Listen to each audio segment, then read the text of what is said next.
Hey everyone, again welcome back. Today we are discussing about BSc Nursing third semester Adult Health Nursing Examination paper how to attempt.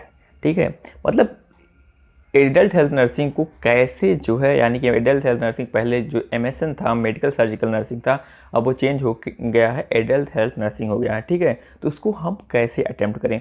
बहुत सारे student हैं जो कि जैसे कि मेरे बहुत सारे जूनियर्स भी हैं, तो मैंने उनको फर्स्ट इंटरनल हुआ तो उसके बारे में मैंने उनसे बात करी, तो उन्होंने बताया तो वे ऑफ अटेम्प्ट कैसे करें उनको ये नहीं पता था। ठीक है, मतलब कोई भी डिजीज कंडीशन आई है तो आप कैसे उसको अटेम्प्ट करोगे और उससे कौन कौन से हेडिंग्स होंगी जो आप लिखोगे वो उनको नहीं पता था। ठीक है, तो उसमें कई सारी जगहों पर उन्होंने कि कुछ जैसे कि एटियोलॉजी है और कॉजेज, तो दोनों चीज़ें एक ही होती हैं, बट उन्होंने इसको दो चीज़ समझ लिया था। ठीक है, और जैसे क्लिनिकल मैनिफेस्टेशन होता है एंड साइंस एंड सिम्टम होता है, इसको भी उन्होंने दो चीज़ें समझ लिया था। ठीक है, तो ऐसी छोटी छोटी चीज़ें मतलब होती हैं जिसमें गलतियां होती हैं, तो मैंने सोचा एक बार बता दिया जाए कि हाउ मतलब कैसे आप अटेम्प्ट करोगे, क्या मतलब तरीका होगा अटेम्प्ट करने का। ठीक है, तो इसको स्टार्ट करने से पहले यार एक रिक्वेस्ट है अभी कि अभी तक चैनल को सब्सक्राइब नहीं किया तो प्लीज़ सब्सक्राइब कर लेना, और डिस्क्रिप्शन में मैंने टेलीग्राम ग्रुप जो चैनल है उसका भी लिंक दे रखा है। ठीक है, तो वहाँ से जाके ज्वाइन हो जाना, क्योंकि मैंने बहुत सारे जो है यूनिवर्सिटी एग्जाम के पेपर डाल रखे हैं, वहाँ पे बहुत सारी ई बुक्स डाल रखी हैं और बहुत सारी चीज़ें हैं, वहाँ से आप जाके डाउनलोड कर सकते हो। ठीक है, तो चलिए देर न करते फटाफट स्टार्ट कर लेते हैं। सबसे पहला जो था, जो लास्ट टाइम जुलाई में हुआ था, ठीक है, थर्ड सेमेस्टर का एग्ज़ाम जुलाई 2024 में, ठीक है, उसका पेपर मेरे पास है। ठीक है, तो मैं बताता हूँ क्या क्वेश्चन आया था। उस टाइम आया था, लॉन्ग क्वेश्चन में था। सबसे पहले मिस्टर राम एज 49 ईयर, ठीक है, admitted in hospital with pneumonia. ठीक है, ये हमारा क्वेश्चन था। उसके बाद इसमें ऑप्शन है A, discuss the clinical manifestation of pneumonia. Clinical manifestation of pneumonia पूछ रहा है। ठीक है, यानी कि इसका साइन एंड सिम्टम ही पूछ रहा है। क्लिनिकल मैनिफेस्टेशन या साइन एंड सिम्टम दोनों एक ही चीज़ होती है। ठीक है, उसके बाद इसी में बी पार्ट था, explain the management of pneumonia, और उसका मैनेजमेंट एक्सप्लेन करना था। बट अगर यहाँ पे दो चीज़ें पूछी हुई हैं, ठीक है, क्लिनिकल मैनिफेस्टेशन एंड मैनेजमेंट, और क्वेश्चन कितने नंबर का है, 15 मार्क्स का है, यानी कि 15 नंबर का है। अगर ये दो चीज़ें लिखते हो तो पूरे मार्क्स नहीं मिलेंगे। वैसे भी पूरे मार्क्स नहीं मिलते हैं, फिर भी केवल दो चीज़ें लिखने से पूरे मार्क्स तो नहीं मिलेंगे। तो लॉन्ग क्वेश्चन तो पूरी तरीके से लिखना होगा। सबसे पहले इंट्रोडक्शन, उसके बाद अगर निमोनिया है तो उसके बारे में लिखना होता है, निमोनिया होती क्या, यानी कि डिफिनीसन टाइप में। उसके बाद फिर इटियोलॉजी लिखोगे। इटियोलॉजी के बारे में बता दूँ, अगर इटियोलॉजी चाहे हो या चाहे कॉजेज हो, दोनों चीज़ें एक ही होती हैं। ठीक है, तो उसमें इटियोलॉजी लिखोगे। उसके बाद उसकी पैथोफिजियोलॉजी लिखोगे, मतलब वो डिजीज कंडीशन एराइज कैसे हो रही है। ठीक है, उसके बाद फिर क्या लिखोगे, उसका क्लिनिकल मैनिफेस्टेशन लिखोगे। क्लिनिकल मैनिफेस्टेशन यानी कि साइन एंड सिम्टम्स लिखोगे उसके। ठीक है, उसके बाद लिखोगे डायग्नोस्टिक इवेल्युएशन।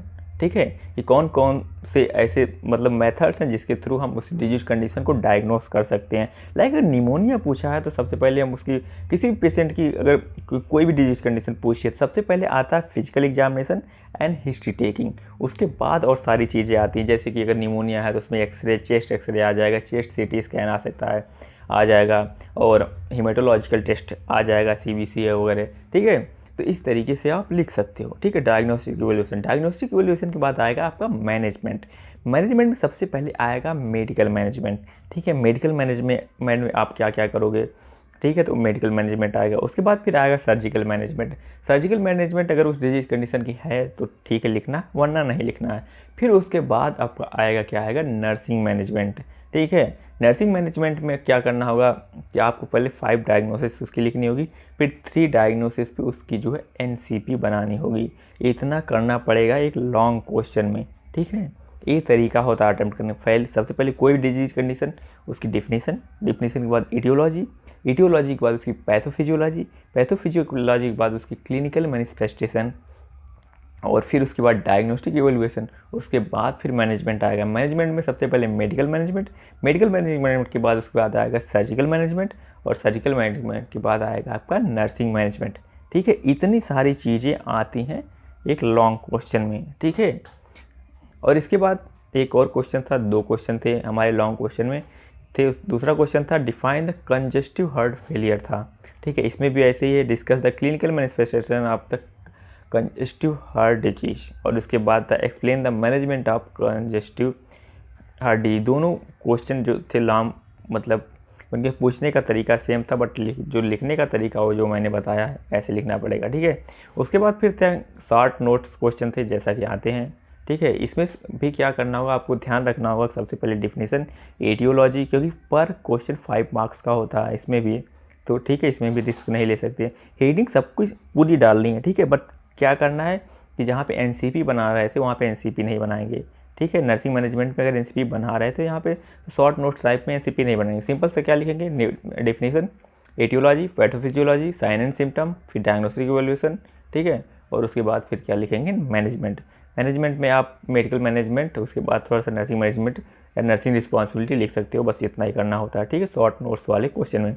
इसके बाद शॉर्ट आंसर टाइप वाले क्वेश्चन में अगर टाइम बचता है तो पूरी हेडिंग डाल के लिखो, वरना फिर डिफिनीशन लिख दो, इटियोलॉजी लिख दो और साइन एंड सिम्टम लिख दो, ठीक है। और पैथोफिजियोलॉजी लिख सकते हो तो वो भी लिख दो, ठीक है। इतना लिख दो, इतने में काम हो जाएगा, ठीक है। शॉर्ट, एकदम शॉर्ट वाले, क्योंकि पर क्वेश्चन से 2 मार्क्स का होता है। और उसके बाद फिर एमसीक्यू थे, ठीक है।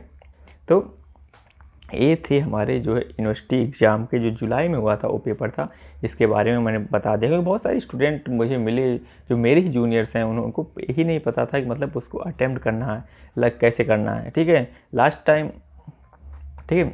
और इसके अलावा 2 चीज़ें जो बहुत ज़्यादा कन्फ्यूज करती हैं, इटियोलॉजी और कॉजेज, दोनों एक ही चीज़ होती है। और क्लिनिकल मैनिफेस्टेशन है, साइन एंड सिम्टम, ये भी दोनों एक ही चीज़ होती है। चाहे इनमें से कोई भी हेडिंग डाल के आप लिख सकते हो, ठीक है। अगर अभी भी कोई भी चीज़ ना समझ में आ रही हो, फार्मा से रिलेटेड कोई चीज़ ना समझ में आ रहा हो, तो कमेंट करके पूछ सकते हो, ठीक है, ठीक है। लास्ट में एक बार फिर से रिक्वेस्ट है यार, अगर अभी तक चैनल को सब्सक्राइब नहीं किया तो प्लीज़ सब्सक्राइब कर लेना और अपने दोस्तों के साथ भी शेयर करना। और वीडियो पसंद आए तो प्लीज़ लाइक ज़रूर करना, ठीक है।